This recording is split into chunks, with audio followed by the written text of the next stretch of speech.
Kita boleh kaya di satu sisi, tapi jangan kita lupakan juga ada teman kita. Ada kenangan ya? Enggak, ada teman kita juga yang terpuruk. Terus kedua, dia punya ide pengkolan budut itu karena memang antar angkatan dia bisa akses kekuatannya Caca di situ. Iya. Kalau menurut saya itu bagus sekali. Itu mengulang memori kita pada saat zaman sekolah. Gitu. Ya kalau memang untuk pengkolan sendiri itu brand beliau lah.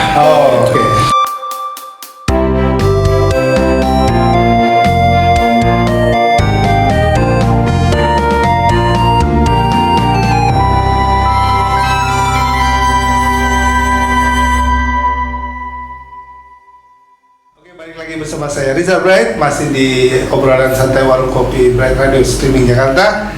Masih sama sahabat-sahabat kita dari Budut. Tadi ngobrol soal banyak hal. Nah, terutama senior kita nih, dia punya ide yang sangat luar biasa menurut saya, yaitu tentang pengkolan. Apa itu pengkolan? Apa itu pengkolan Budut? Tempat macam kayak apa? Nah, biar beliau yang menyampaikan. Balik lagi ke Om Caca Junior. Siap. Memberitahu. Cak, Filosofinya begini nah, ya. gimana nih? Belum buat aja dia udah jawab. Biasa kita gitu. Gak ada pertanyaan langsung jawab. Pengkolan itu adalah sebuah tempat menuju kemana kita tujuan kita. Di sana berkumpul tempat-tempat orang-orang yang antah berantah atau orang-orang yang tidak dipersiapkan secara baik, orang-orang yang terpinggirkan gitu loh. Dan itu sebenarnya begini ya.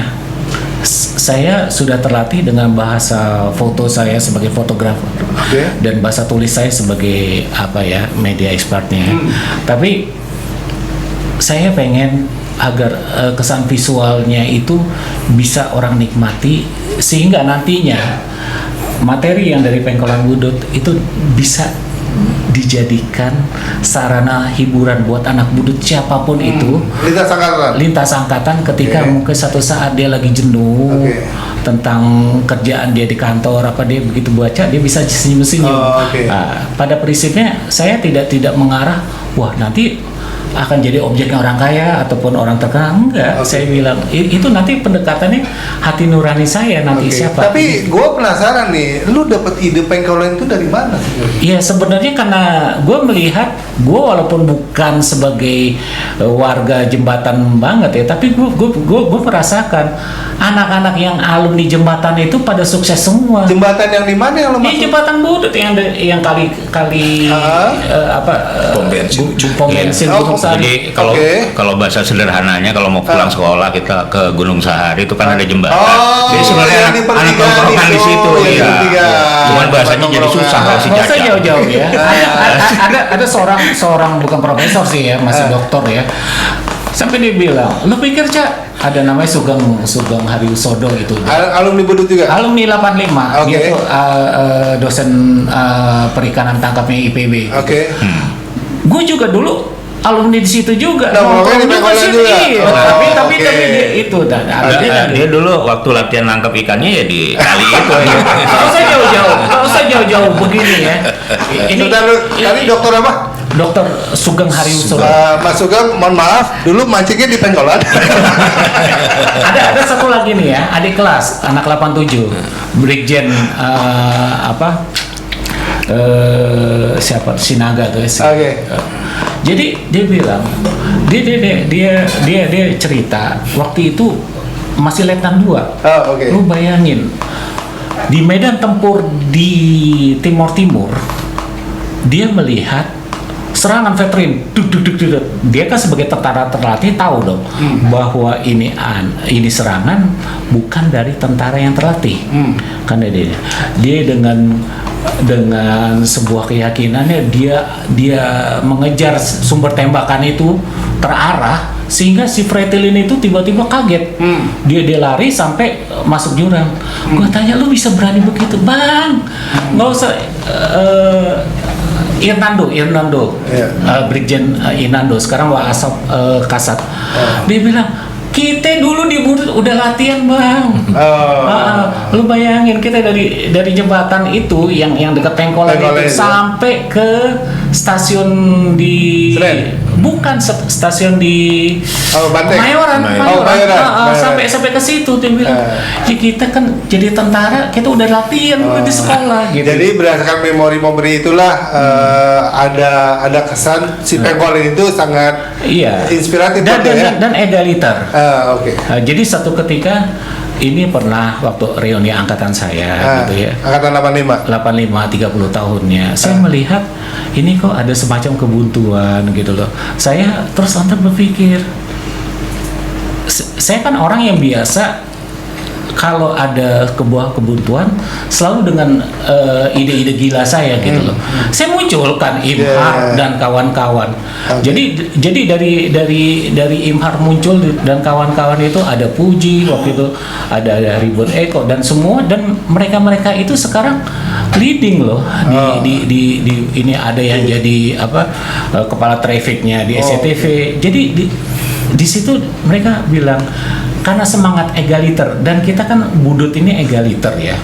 Jadi kita boleh kaya di satu sisi, tapi jangan kita lupakan juga ada teman kita. Ada kenangan ya? Enggak, ada teman kita juga yang terpuruk.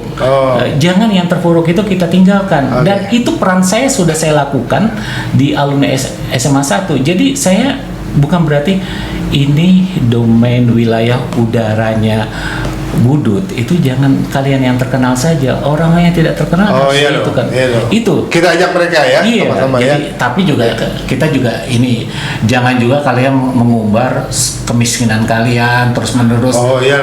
Capek juga kita dengerinnya gitu. Yang penting kan semangat. Iya. Gue pengen dapat nih pandangan dari teman-teman 86 terhadap idenya pengkolan Budut nih ya. Tadi kan Caca udah menceritakan bahwa idenya itu terinspirasi dari tempat tongkrongan kita berangkat dan pulang sekolah kan. Mungkin juga tempat madolnya kita nongkrong di situ ya. Nah, menurut Om Dhani nih, dari analisa Om Dhani, idenya Caca itu menurut Om Dhani gimana? Iya kan, Caca nih, gue sempat diskusi sama si Caca. Gue bilang, Cak, kekuatan lo itu sebenarnya ada bisnis masa depan yang lo punya, gitu ya. Lo itu sebenarnya punya yang namanya big data atau data science. Jadi kekuatan kawan satu ini karena dulu itu dia dengan ikhlas tuh suka fotografi gitu ya. Jadi hampir semua angkatan itu database fotonya itu ada sama beliau. Jadi makanya dia tadi nyebutin 2003. Iya, awalnya tuh biasa jepret-jepret yang keren-keren awalnya gitu kan. Cuman akhirnya semua dijepret sama dia. Itulah gayanya anak Budut Caca gitu kan. Dia bilang lah pengkolan Budut, ada sejarah gitu kan. Jadi buat sekedar tambahan, itu 100 GB yang ada di gue. Database ya? Kemarin gue sedih banget. Ternyata data foto ketika kan kita tahu kan sahabat kita almarhum Novian Samyoga meninggal. Terus data yang di satu harddisk itu hilang, nggak bisa diakses. Gua kasih ke adik gua, lu tahu ongkos penyelamatan sama ongkos bikin harddisknya 6,5 juta. Dan gue ikhlas loh untuk karena gini, buat gue rezekinya itu banyak datang dari anak Budut. Ada angkatan jadi makin kesini mungkin orang udah labeling gue, Caca karya fotonya makin mahal. Ya buat gue kan makin kesini makin ini ya. Tapi bukan berarti yang gratisan nggak ada, masih tetap ada. Cak, nanti masalah data-data foto lo boleh di-share ya, biar kita upload nih. Boleh ya berbagi ya. Nanti tinggal diatur aja. Gitu. Enggak, ini balik lagi. Pada saat itu gue kalau dipikir-pikir, ya datanya Sang Yoga tentang Lanut Adi Sucipto doang kan ya semuanya. Buat gue itu penting. Kalau dibilang, karena gue udah jadiin album itu 100 halaman, tapi kenangan gue sama Yoga itu nggak ini ya. Jadi ya bilang ya kita rugi, tapi ternyata sesudah itu saldo yang kurang itu balik lagi. Jadi kita bicara kan memang kalau kita dari hati digerakkan. Apalagi ya sekarang gua sesungguhnya kalau ditanya, Caca kerjaan lo apa? Gua caregiver. Caregiver. Perawat orang sakit. Karena istriku sudah kena stroke 3 kali, dan gua dedikasikan hidup gua. Jadi polanya begini ya. 25 tahun dia sudah mengabdi dengan penuh cinta kasih ini. Ini giliran 25 tahun berikutnya gua nggak tahu. Wah, luar biasa. Karena memang dari situ gua dulu yang namanya mencerna sebuah kalimat itu panjang kali lebar. Kalau sekarang lo kan contoh tadi waktu pas kita ngomong, gue udah paham maksud lo. Nah, itu Allah sudah memberikan itu ke gue sekarang. Jadi ada beberapa hal yang menarik. Satu, dia itu sebenarnya punya kekuatan untuk big data ya, data science. Dan nggak ada kompetitor. Berarti dalam jangka depan dia udah punya segmen bisnis sendiri. Terus kedua, dia punya ide pengkolan budut itu karena memang antar angkatan dia bisa akses kekuatannya Caca di situ. Mungkin kita kalau di angkatan 86 teman kita 86 aja kan. Kalau dia bisa dari zaman anak-anak presiden sampai yang sekarang dia bisa ngobrol santai nih. Bisa nelpon, bisa ini. Nah, itu kekuatannya. Nah, di situ sumber kekuatan. Tapi tadi yang seperti Caca bilang, mungkin orang banyak yang kurang paham tentang Caca gitu ya. Jadi sehingga mungkin lebih dilihat dari sisi negatifnya gitu ya. Nah, tapi kalau bukan negatif artinya kerasnya, bandelnya gitu nggak bisa diatur gitu kan. Tapi satu hal yang mungkin kekuatan yang dia punya tuh ya, cahaya dari Tuhan yang saya selalu ingatkan sama Caca, lo punya cahaya itu karena lo ngurus istri lo itu dengan ikhlas. Nah, jadi itu luar biasa hari ini. Sebenarnya ketika Kang Dani bercerita tentang dia negatif ya, saya mau masuk sebenarnya kalimat emang negatif nih orang. Iya. Nah, kita nggak bahas. Nah, ini nih. Kita bahas pengkolan dulu. Soalnya nggak tahu negatif di pengkolan itu sebetulnya itu ada memori. Ada memori. Nah, kita dengerin nih. Anak angkatan di bawah kita dulu. Beliau kan senior nih.